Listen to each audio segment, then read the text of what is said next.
I am Danielle Gagne, editorial analyst for Commercial UAV News, and today I'm delighted to introduce Josh Ziering, CTO of Aloft.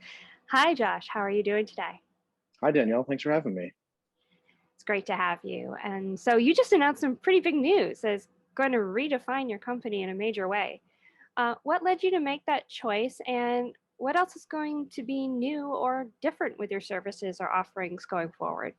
Yeah, there's a lot to think about. So obviously, we love the name Kittyhawk, but it just wasn't representative of who we are and what we're doing going forward. And it was time to think about a name that was going to take us for the next stage of the company.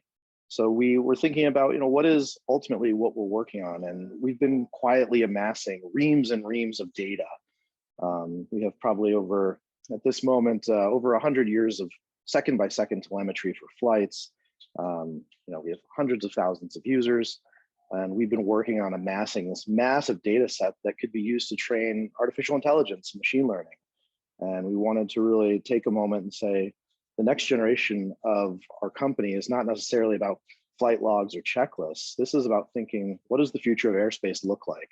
What does the collaboration between multiple stakeholders across different parts of the national airspace look like? And how does that connective tissue bring all of those stakeholders together? And that's really where we started thinking it might be time for a name change that's more emblematic of who we are and the mission that we're trying to accomplish.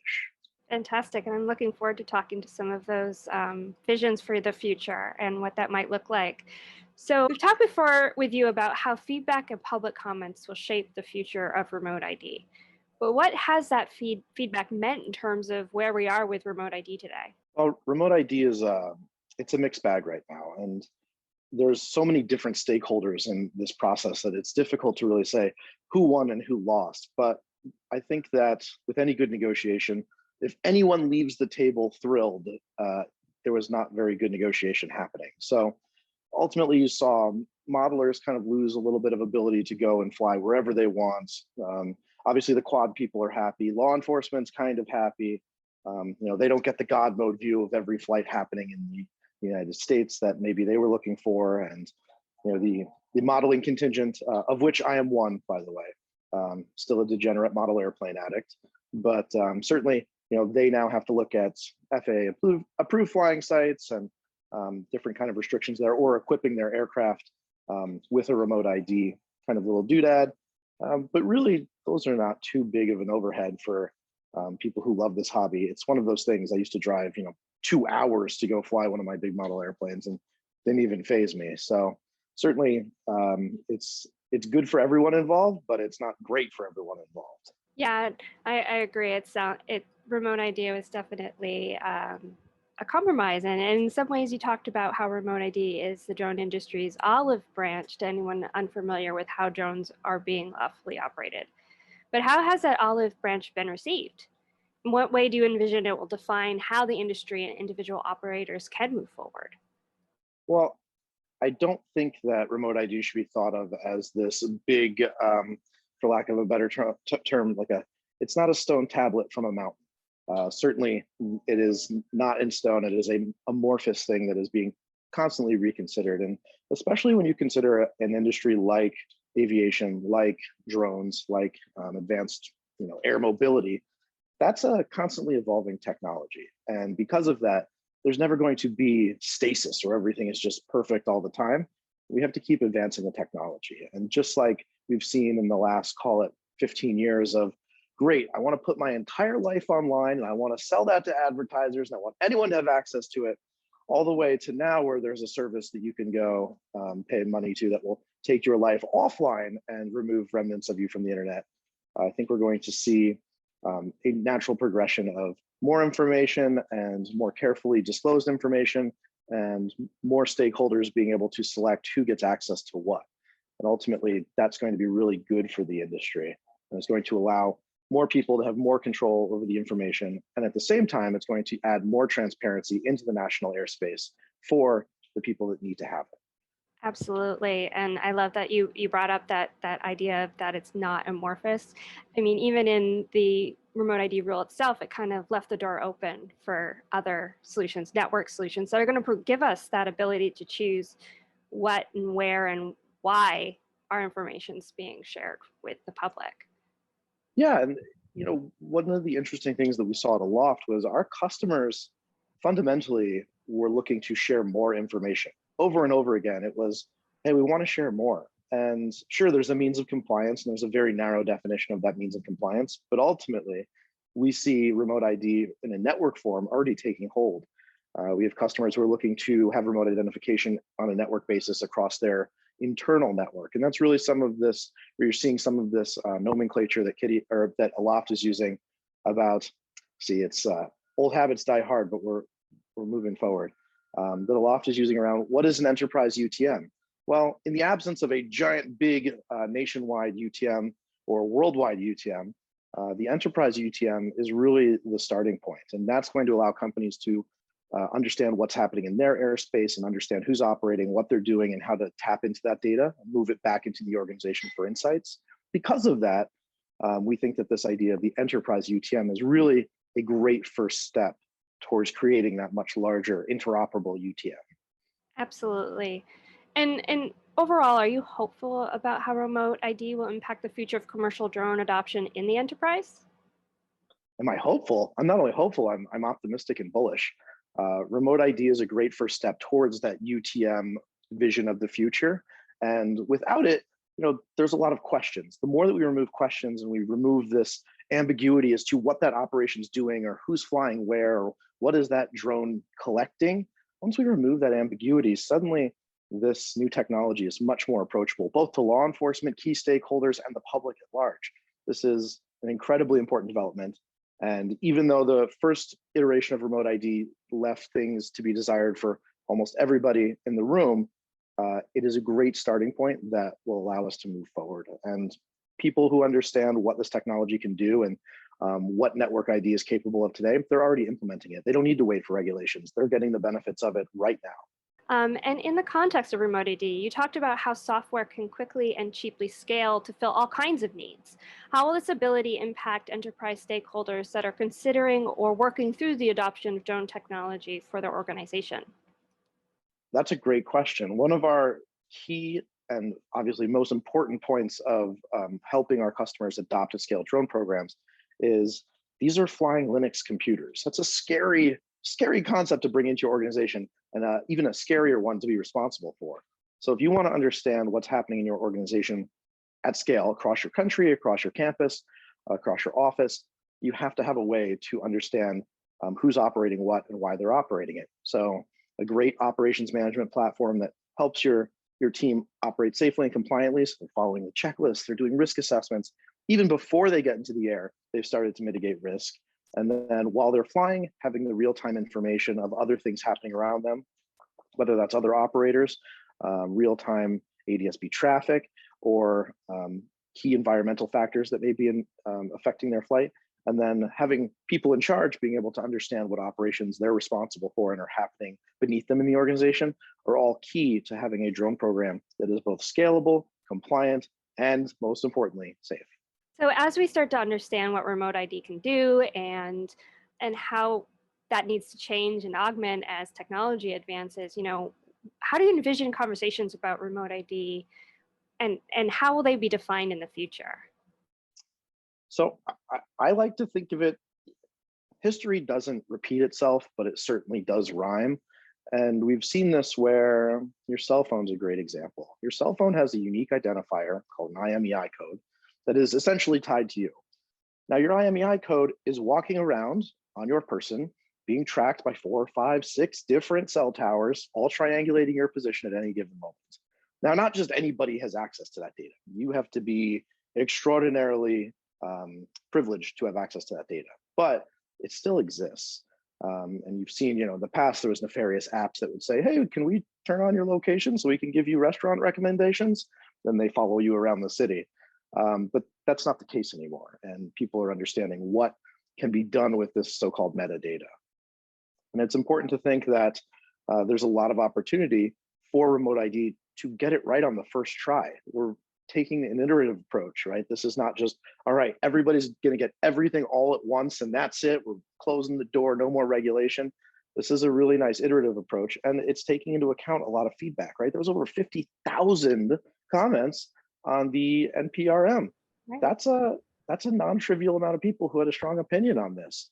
Kittyhawk published our comments on how network ID and reservations for airspace would enable the full breadth of operation in the airspace. You can check that out. It's free. It's on our website. But we didn't get everything we wanted, nor did we expect to.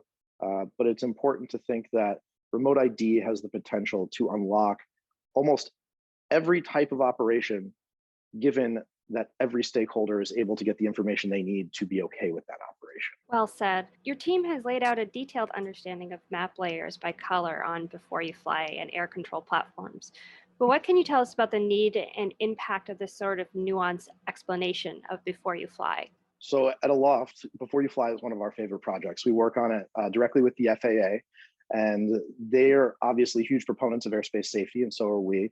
And we took our dynamic airspace platform that we've patented over the last couple of years, and we decided to let's make a simpler version, even simpler than the full power of dynamic airspace, and put it into Before You Fly. It's been a huge success. We have I think 4.4 stars average app rating on the App Store for Apple. We've gotten reviews from people in the enterprise, as well as hobbyists, as well as folks who just want to know if that drone can be flying across the street. People who don't fly drones at all have all said, this is a really big improvement and it's exciting. We've done to date over 10 million airspace searches. So we don't make anybody sign up. We're not here to collect your personal information. We're not harvesting information about your flights. We're just curious to know, where do people want to know if they can fly or not? That was the first step. That was the first step to say, this is free, this is readily available on iOS, Android, and now the web. So you can go to beforeyoufly.aloft.ai and use it on the web for free. We don't track anything. And the cool part about this is we now have a great starting point, because we're working on a concept called Notify and Fly. This is not with the FAA. This is purely just with Aloft. And we're allowing people to say, hey, I'm going to be operating this area, and I'd like to alert the entire community of Before You Fly users in case they are looking to know if they can operate in that area as well. Notify and Fly is a free way that you can anonymously contact the Before You Fly community at large to tell them, hey, I'm going to be doing this operation in this area at this time. This is really our first version of the vision of network-based remote ID. It costs nothing. It's not here to be profited upon. It is just a better way to have increased situational awareness for all of the operators and stakeholders in the national airspace. And you can look for that coming out very soon. And it's really exciting to see how many people have been not only willing, but excited to say, I've been waiting for a way to tell people what I'm doing, even though the regulations don't require me to. I want to share so that everybody has a better vision of the national airspace and of the safety picture at large. And I'm thrilled by it because I just think it's cool. It is really cool, and it kind of talks to a lot of those issues that we have. People don't want to be de-escalating issues when you're already in the air. They want to know what they're doing before they get their drone up in the sky. And also, I imagine helps with public perception, because you kind of know where that drone doing, what's it's doing, and why it's doing it potentially. And that's such an important thing for the advancement of drone technology. It totally is. And in aviation, we have a phrase, right? Takeoffs are optional, but landings are mandatory. This is a great way for not just the hobbyist pilot or the independent pilot, but if you're a large drone delivery service, tapping into the giant nationwide network of Before You Fly users and consumers to be able to say, hey, we're delivering a package in this area. Don't worry about it. This drone is not taking pictures of your kids playing in the backyard. This is somebody getting their coffee for the morning. This is a great existing audience, very large, that has the ability to be notified very easily. And so we see a ton of different use cases coming out of this, but we've just been thrilled to see all the data coming in from people who are trying to notify and create additional situational awareness.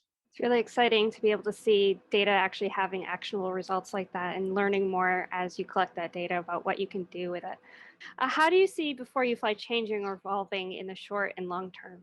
Before You Fly is a great starting point in that it has the widest audience of any drone product. It includes people who don't even fly drones. This is people who want to know if their town is in airspace that's controlled, or if they're able to fly near that national park, or if they work at the national park, do they have to go yell at the person unpacking a drone about to take a picture of that statue?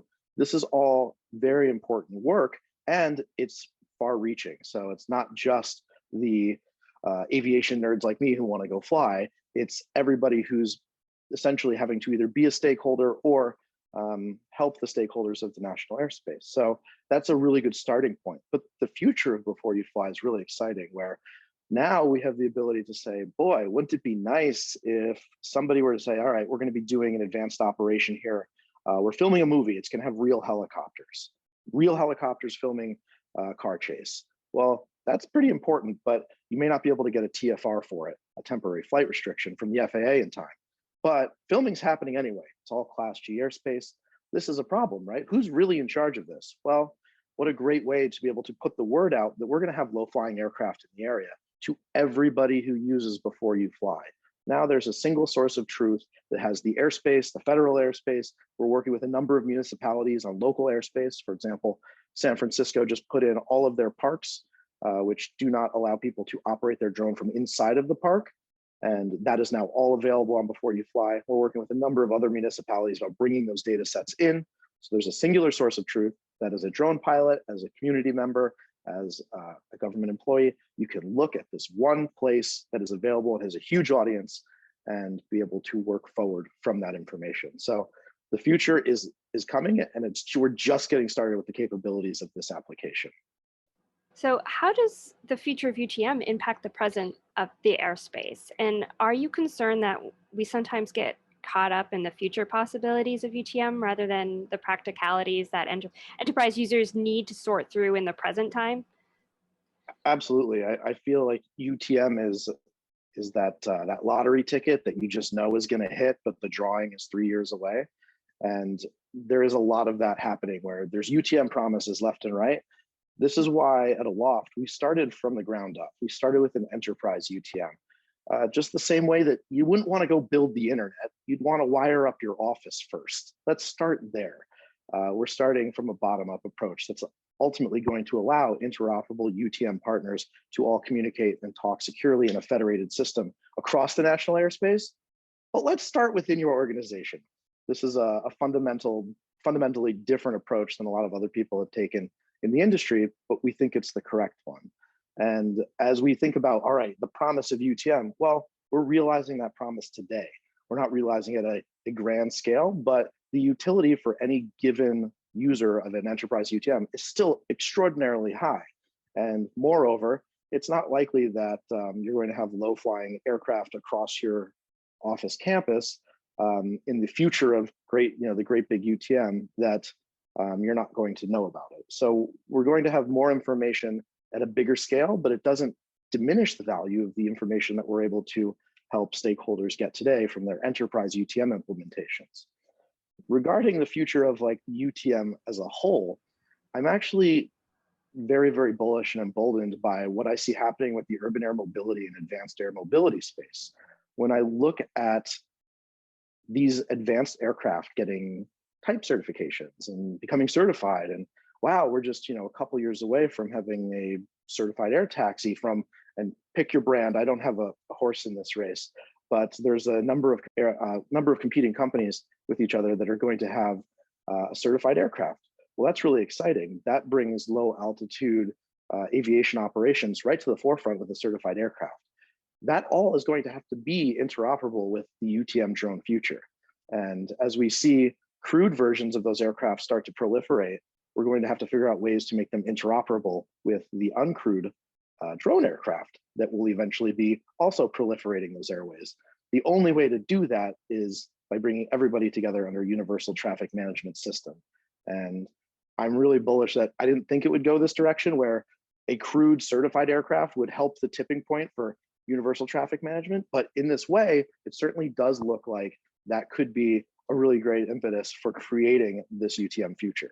So security has been a major focus for your organization over the last couple of years, but how have you approached this topic in a way that is distinct or different? After all, it's not a matter of your team offering a quote unquote security product, is it?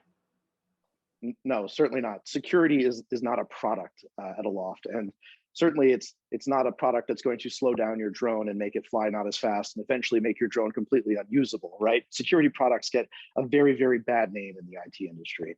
We think of security as a first-class citizen. It is imperative that security be involved in every single process, up to and including data collection and insight gathering. This is something that has to start with, we're thinking about a feature. What does that feature look like? And what are the security implications of building that feature? That's how far security is ingrained into our culture. And then moving forward, it's great, we've built the feature. How do we follow industry best practices?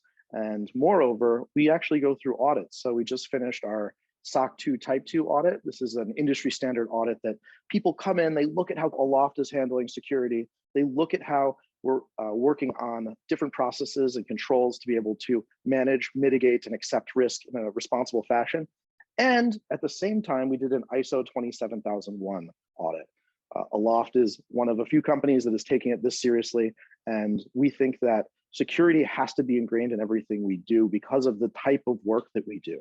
Aviation, like many other critical infrastructures, is something that is not to be taken lightly. We're not a photo sharing application for cats and dogs. We have real world implications to what we do. We actually exist inside of the national airspace as an entity, as a physical entity. This is not just bits and bytes rolling around. And after the last couple of weeks with some of the problems, for example, the pipelines had, where they were the victim of a ransomware attack, well, that's obviously a failing of information and network security. We want to make sure that the drone industry, as it grows, it has to be able to grow securely. There has to be federation. There has to be stakeholders who are authenticated and verified. This is not something where you can just have anonymous entities buzzing about. There's far too much at stake to be able to not pay attention to security in this context. You created a resource that serves as a comprehensive guide to securing drone operations from data attacks, hacks, and gaps. Will many of the insights or lessons there change as the technology does? Absolutely. There's going to be a lot of fundamental changes, both as the hardware changes, as the regulations change, and as the operating environment changes. Security is an ever-changing landscape, particularly as the threat landscape starts to change. While hacking your 1-pound drone to take a few pictures might be interesting, hacking a 500-pound drone that has an awful lot of groceries on it that you could off on the black market, that's pretty interesting too. So certainly a lot to think about, but the future is it's imperative that we take security seriously at the outset. If we wait until, great, we've got all this stuff flying around, but nobody's securing it, that's going to be a problem, and it's going to really inhibit the growth of this industry. So we're trying to set the example and lead. Aloft wants to help the security of the industry from the start. So we've done a security white paper available for free to download on our website. It doesn't sell a security product. There's no follow-up to it. It's just ways to help keep your data safe as you're scaling your drone program. We undergo these audits, even though they're not mandatory. We undergo all of this because we think every company that's serious about participating in the commercial drone industry needs to hold to themselves to this level of standards. This is something that we're very proud of, but we also don't want to be the only ones doing it. This is imperative for the future of the industry, as well as the safety of the people that are operating inside of it. And security is something that we don't talk enough about. Do you think the industry is taking it as seriously as they need to? I think that there's always room for improvement. Security is a process. It is not a state. There is never a moment where this is secure, capital S. That never happens. That's not a real place that you can be. Certainly when security people fall asleep at night and they dream that they're in capital S security land, but it doesn't really exist in the real world. So where do we have room for opportunity and improvement? Well, drones are fantastic at collecting data, and they are fantastic at moving that data securely, or moving that data at scale into different parts of cloud infrastructure or corporate networks. It's during that process of how do we get this data from the data collection securely into the enterprise that there is a lot of room for improvement. And there's a lot of great companies in the commercial drone space right now that are processing petabytes and petabytes of data. And there is even more opportunity for greater collaboration and additional security in this space. So there's not to say that anybody's doing a bad job. It's just that if we look at our compatriots on the crewed aircraft side, Or if we think of the commercial drone industry like the early days of the internet, we don't want to have to go back and say, oh man, that's a lot of credit card numbers and people's social security numbers that got stolen. We don't want to have to go through data breaches in our industry to take this seriously. If we start with security in mind at the forefront, we're going to do it correctly. Much like the rest of aviation, security, well, couldn't you just say security is another form of safety for your data? And if there's one thing that the aviation industry knows how to do well, it's safety. So let's apply that same kind of methodology, thinking, and dedication to the safety of our data as well. I really love that connection between security and safety. This is, I mean, we're collecting a lot of data, but the drone itself is also a piece of equipment that if is messed with and there's a security breach while it's in flight. What if it's not in flight though? What if it's just sitting there listening to our conversation right now? There's a lot of considerations, both from, hey, this thing is flying around, it has kinetic danger, to, oh boy, this thing's just sitting there, it has informational risk. Absolutely. And you know, you talked about this, so I'm pretty sure what your answer is going to be, but will your definition of security impact how your organization moves forward under your new name? Certainly. Security is a first-class citizen at Aloft, but as we start moving into this next generation of information dissemination and situational awareness, we want to make sure that the right people have the right information. One of the failings of technology in perhaps the last 10 years has been, look, we have all the information and we're going to be less selective about who has access to it. That has been a failing over and over again of just, great, this is available and you can get it. Here it is, here's the fire hose. Let's fill up your pool. Well, we should see who owns the pool, right? This is an important notion. So we have to think clearly and we have to think ahead of what is going to be coming and who's going to need the information and at what scale, at what range, right? If you're a concerned stakeholder at a school and you work in, Maplewood, New Jersey, do you need to know what's happening at a school in Wisconsin? Probably not. So understanding how do we scope down what kind of limits and views people have and what is the information that they're going to need and at what time and at what scale do they need to know what the status is of 500 different schools in 3 seconds? Maybe not, maybe so. It depends on who's asking and what information they need. So being thoughtful about this very early on is going to yield tremendous benefits, particularly as the UTM starts to take shape. There's going to be a lot of opportunity for collaborators to both limit the scope and enable transparency depending upon who's asking. Comes down to that who needs to know and levels of access.